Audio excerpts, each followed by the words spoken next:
job. All I can say to you is that we are responsible, all of us. Are you f***ing kidding me? The Super Bowl? The next 6 months are an opportunity. It's an opportunity for all of you to become the kind of hero that you've always wanted to be in your eyes. Our agency has a very good reputation for finding people. No fences on the backside. We're going to have to cover that 2 and 3 corner. U.S. Marshals suit up to get to work. They're looking for someone on the run, but not a dangerous criminal. We're going after children. Well, CBS 46 cameras were there during this mission, and our Megan Packer takes us inside Operation Not Forgotten. Trust in the plan that there are good people fighting against the sickest, most evil people in the creation of evil. Come on. There are good people out there. You get up and be part of this.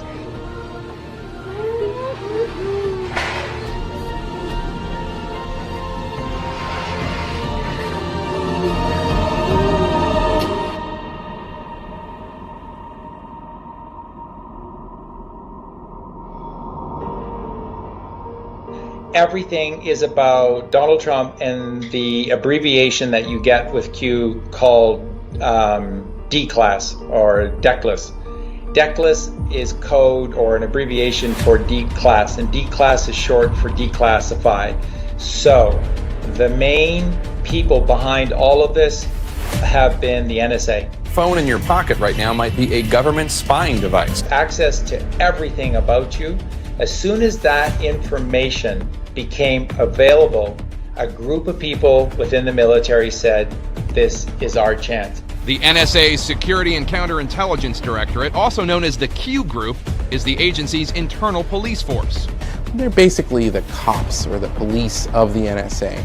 Their main job is to make sure that, their many analysts and officers and program managers are not targeted by foreign intelligence services. There is a moment in time, and we must act upon this.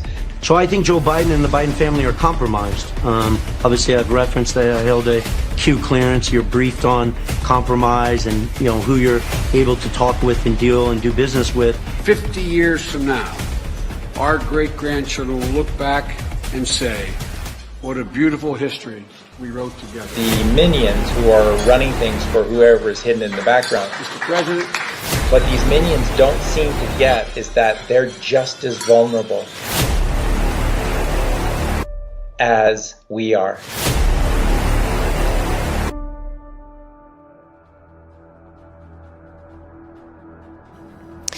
Meanwhile, as the Trump-Comey storm grows, the president kicked off his first foreign trip as US leader.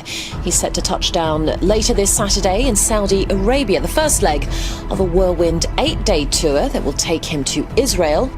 And then he went to Saudi Arabia first because he needed to. There's a reason he went to Saudi Arabia first. All eyes are, of course, on Trump as he takes his first steps as head of state on the world stage. Al-Walid it was the crown prince at that time. Now he got right into the whole adrenochrome thing.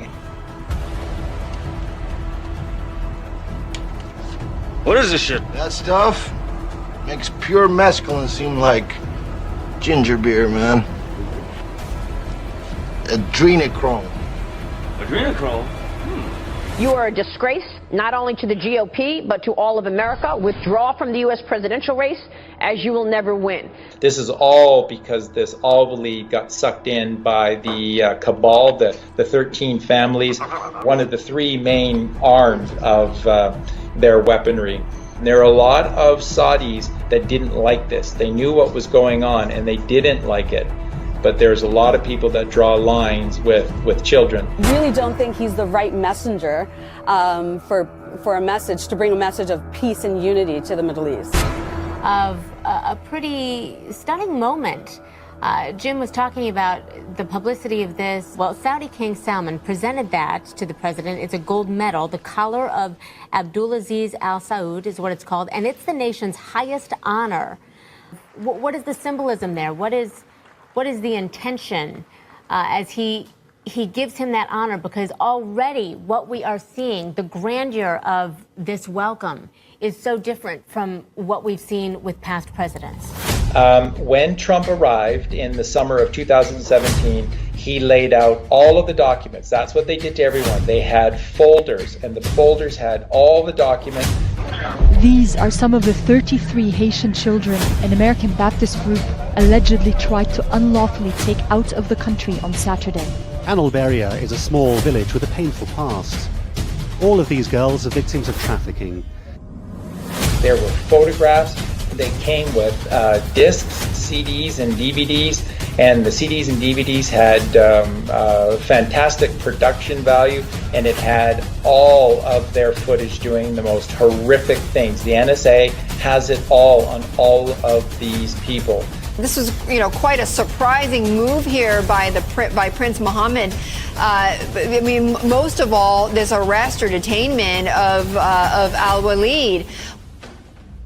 We're talking about weeks after Trump came and on his visit in July of 2017 to Saudi Arabia. After Trump left, that's when the arrests happened. Early in November, something happened that many Saudis would have thought unimaginable. From their homes across the country, dozens of the kingdom's richest men, including members of the royal family, were swept up and detained in the gilded cage of Riyadh's Ritz-Carlton Hotel. Well, his get-out-of-jail card is probably the priciest of them all. They're apparently asking for around $6 billion from him out of an $18.7 billion net worth. So that's a tall price. He apparently is resisting that kind of a fine. But al-Walid is the one that sort of handpicked Barack Obama as somebody that they could work with. Faith has always been a guiding force in our... Nearly 20% of Americans think President Barack Obama is a Muslim. This according to a recent poll by the Pew Research Center. About 1/5 of Americans are not willing to even accept a man at his word when he says, I'm a Christian. You are absolutely right that John McCain has not talked about my Muslim faith, and you're absolutely right that has not come my Christian faith. It was this Crown Prince al-Walid of Saudi Arabia that decided to make Obama the one that they were going to turn into this linchpin of U.S. presidents. I, Barack Hussein Obama, do solemnly swear, to the best of my ability, preserve, protect, and defend the Constitution of the United States. So help you God? So help me God. Congratulations, Mr. President. And al-Walid was arrested, taken down, and in his place was bin Salman. And bin Salman is somebody who was not okay with what al-Walid was doing. Now, this is absolutely the truth. What happened the second day? The second day, the Crown Prince and the King both submitted publicly control over Saudi Arabia to Donald J. Trump. And how do you know this? Because they publicly held the sword dance ritual, which is a very, very big deal to the Muslim culture. And only the king holds the sword. Who's at the very center, at the top of the podium, and who everyone else is around in support of, Donald Trump is holding the sword.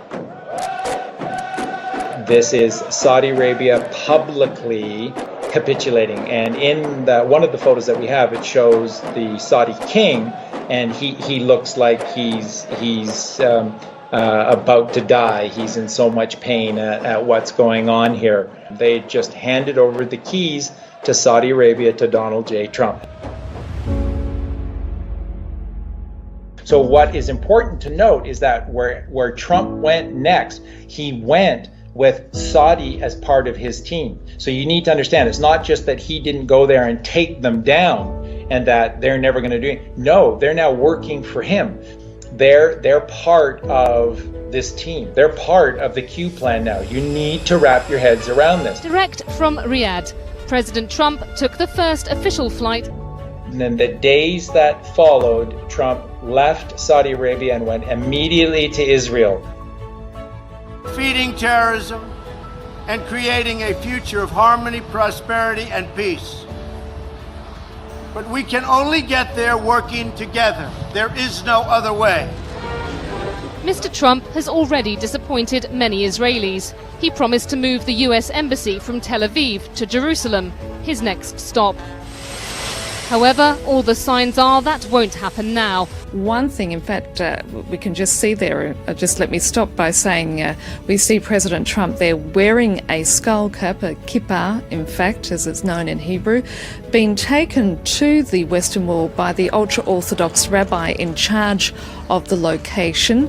And clearly he's been asked to look at text as such, explaining the importance of the wall. What is also very interesting for viewers is the fact that he's actually standing with his wife, because men and women are actually separated in front of the wall. Do you remember how angry most of you got when you saw those pictures of Donald Trump at the Wailing Wall?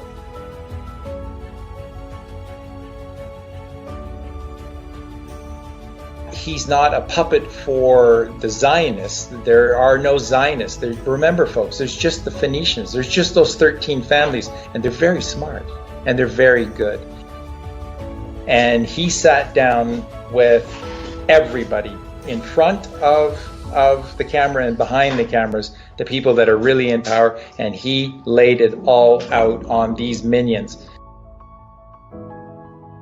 They were balking at him, even though he showed that the Saudis had signed over, and the Israelis were balking at Trump and were not prepared to sign over. And that's why Trump stayed an extra day. Trump was not going to leave Israel without them capitulating to him. Jerusalem, the ancient city claimed by three of the world's great religions, now central in a dispute pitting President Trump and Israel's prime minister against most world leaders. The president telling the heads of Israel, Egypt, Jordan, Saudi Arabia, and the Palestinians today he will recognize Jerusalem as Israel's capital, an unprecedented move breaking with U.S. policy since Israel was created. And the sort of the how do you know moment is after visiting the Wailing Wall, Israel publicly submitted allowing the United States to move their embassy to Jerusalem. But the president will not move the U.S. embassy from Tel Aviv to Jerusalem right away, despite a campaign promise. We will move the American embassy to the eternal capital of the Jewish people, Jerusalem. This is symbolic. It is a symbolic act to show who has the power, even in the Holy Land. And we extend a hand in friendship to Israel, the Palestinians, and to all of their neighbors. May there be peace. May God bless this embassy. May God bless all who serve there. And may God bless the United States of America. Thank you. Step number 2 of the journey completed. President Trump met with Pope Francis at the Vatican, toured St. Peter's Basilica. Saudi, Israel, and then the Vatican. Hi, George. Good morning from Rome. As you know, these are two leaders who don't see eye to eye on a number of issues. They had that very public feud during the campaign over immigration. But today, that first face-to-face right here at the Vatican, and they both seem to genuinely get along. Vatican, and he presents to Pope Francis a massive, apparently the folder was absolutely huge, and handed it over to them and said, yeah, take your time, have a look-see. So that's what Trump is saying. I'm not leaving here until you sign some documents for me. It took the Vatican that night, and the next day they capitulated. When you see Pope Francis with a world leader, and he meets a lot of them, it's easy to read into it. He doesn't have much of a poker face, I guess, but here he is with German Chancellor Angela Merkel, happy. Here he is with President Putin, not too thrilled. See you with President Obama, laughing it up. And And finally, here he is with the Trump.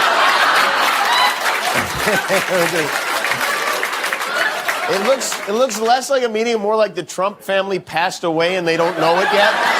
Donald Trump has a look on his face that is a mixture of victory, joy, and mischievousness. And the two men who so publicly clashed, today ending their meeting in a handshake. Yeah, so there were no cameras inside for the meeting between the president and the Pope, but we are hearing a little bit about what they discussed. They talked about the situation in the Middle East. They talked about the protection of Christian communities around the world. A number of international affairs issue talked about here today. And they symbolically signed off. Now, what did the Vatican have to do to sign off? You see, the Fed is controlled by a certain group within the Catholic Church. Who went forth and spread the teachings of Christianity? The Jesuits! When is a central bank not a central bank? When is a private bank public and a public bank private? Sound mysterious and full of secrets? Well, that's the Vatican Bank. Is in 1929 they hit a deal with Mussolini, the head of the fascist state. He recognized them as a real country, that little piece of land, and in return gave them about $1 billion in today's money, compensating them for the loss of the Papal States. They said, what do we do with $1 billion? We're clerics, not financiers. They hired a guy who was a brilliant financial whiz, Bernardino Nogaro. He came in. He understood arbitrage, he understood offshore banking, he understood how to move hard assets around, investments in real estate, and he started to do that. In the middle of World War II, he said to the Pope, I need a bank. It's not enough to have correspondent banks. We need to move our money off the radar so the British and Americans can't follow what we're doing, because they were playing both sides. The Americans and Brits they were investing in, and the Germans and Italians. They didn't know who would win. They wanted to make sure they were covered. And that's the birth of the Vatican Bank. They go from an institution that can't embrace capitalism to one that suddenly has its own bank in the middle of the war. They were in control of the Fed. So Trump did not leave until Pope Francis issued a papal bull announcing that by a certain date, the Vatican Bank, which was in charge of all, was the head executor, the exchequer of all of the earth-wide Federal Reserve banking systems in each country, would be handed over to one Donald J. Trump. Donald J. Trump is not, Mark, just the executor, the exchequer of the U.S. Treasury and therefore the Fed within the United States. He is the exchequer for Earth. He is the exchequer for the treasuries for every single country on Earth. That's what I told you earlier. No human being in history has ever been more powerful, owned more things, or richer than Donald Trump. And we are working on that as we speak. We have conversations with various representatives of China. I believe that will all work out very well for everybody. China, Japan, the United States, and everybody in the region. As far as the currency devaluations, I've been complaining about that for a long time. And I believe that we will all eventually, and probably very much sooner than a lot of people understand or think, we will be all on a level playing field. Because that's the only way it's fair. That's the only way that you can fairly compete in trade and other things. And we will be on that field, and we will all be working very hard to do great for our country. But it has to be fair, and we will make it fair. Since the establishment of the Rothschild banking empire that runs the world today, many have tried, many countries, many presidents, many leaders, many individuals, many corporations have tried to topple and escape the Rothschild banking empire slavery system, because that's what it is. The problem we face is that most of us suffer from cognitive dissonance, and that cognitive dissonance prevents us from believing or digesting information that we get about the origins of money, how it's made, how it's controlled, who creates it, and how it runs the world. and the Rothschild banking empire, how they've woven the spell into the education system. It's just such a beautiful and easy thing to realize why they could succeed. JFK started to print the United States notes. He did pretty much very much the same to what Donald Trump did, except he didn't have the support. He was all alone. Can you imagine how JFK must have felt when he started to print the United States notes? He couldn't talk to the media. He couldn't get his message out to the people because the media is controlled by the people that run the Fed. He's just stolen the Fed from the banking families that own the media and all the propaganda of the world. There's no way he could share his knowledge and information with the people. So very quickly they just took him out, and the Fed took back the money, control of the money, and everything went back to normal. But JFK came very close, but the time wasn't right. The international media, the network that we have today, the social media, the internet is a far more conducive environment for any leader